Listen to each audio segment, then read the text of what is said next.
Hey, welcome back, students. So in the last video, we talked about the definition of science, and we understood it to be that it is the way that we understand the world because of the experiences that we go through as a way of living in the world. And so what I made reference to was all these events that occurred in the world around us.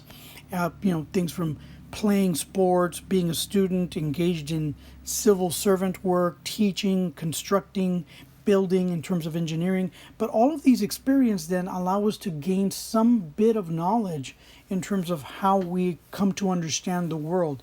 Think of it kind of like understanding the parameters or understanding the rules that are available in the world. And we only get to know that if we experience it from day to day. And so I also made reference to this idea of that the way we actually begin to understand the world, or the way that we actually understand the world, is a process known as the scientific method, at least within the confines or the scope of this discussion around science.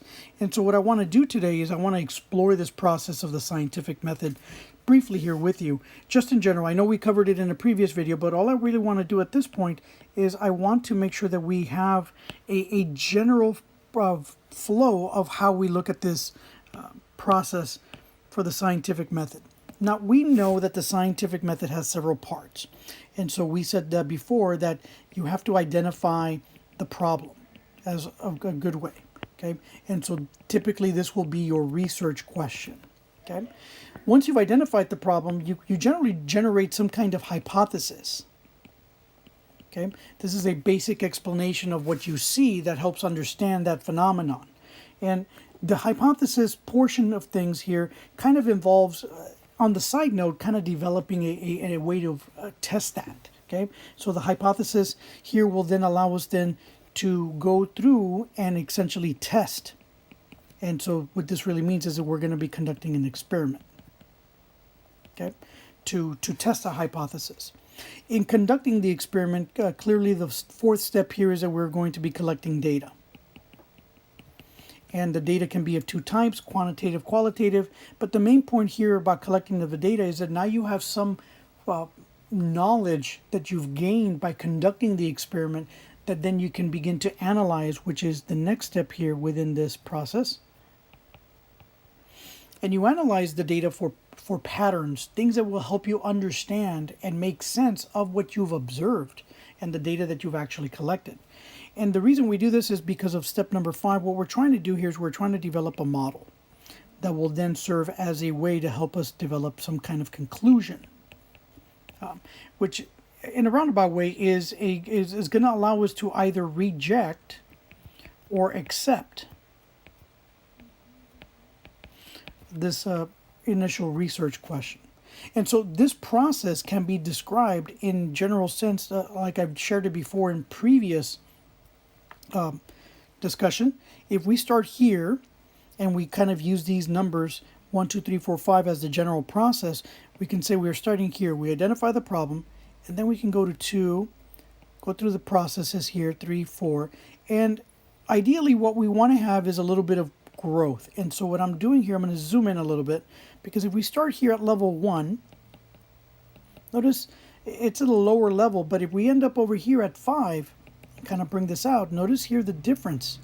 This little difference is the growth in understanding. Okay, and so when we go through the scientific method, what we're trying to do is we're trying to go through a process here that will allow us to essentially grow incrementally over time so that we can go from an initial starting point and essentially have this process grow. And so the idea again here at the start and at the end is that if we actually look at this here, we can have a tremendous amount of growth overall in terms of that understanding that we're after. And this is the nature of the process.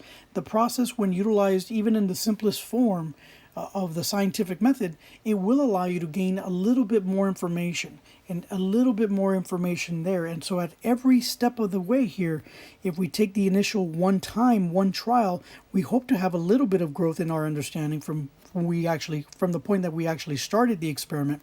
But if we're doing successive trials, at the end of every trial, we should get a little bit of information. And so if I kind of zoom in on this a little bit, you can see we would like to see a little bit of growth here, and then we would like to see a little bit of growth there, and a little bit of growth there. And each of these here, I'm going to put them as a little dot. Each of these essentially is a bit of knowledge at each of those points, here, here, and here. And at the end of the day, that is the focus of the scientific method when utilized overall. We're trying to make sure that we have growth in what we are studying and the experiences of the world that we're engaged in. So if you haven't already done so, go ahead and click subscribe. Keep watching, keep learning, and we'll see you in the next video.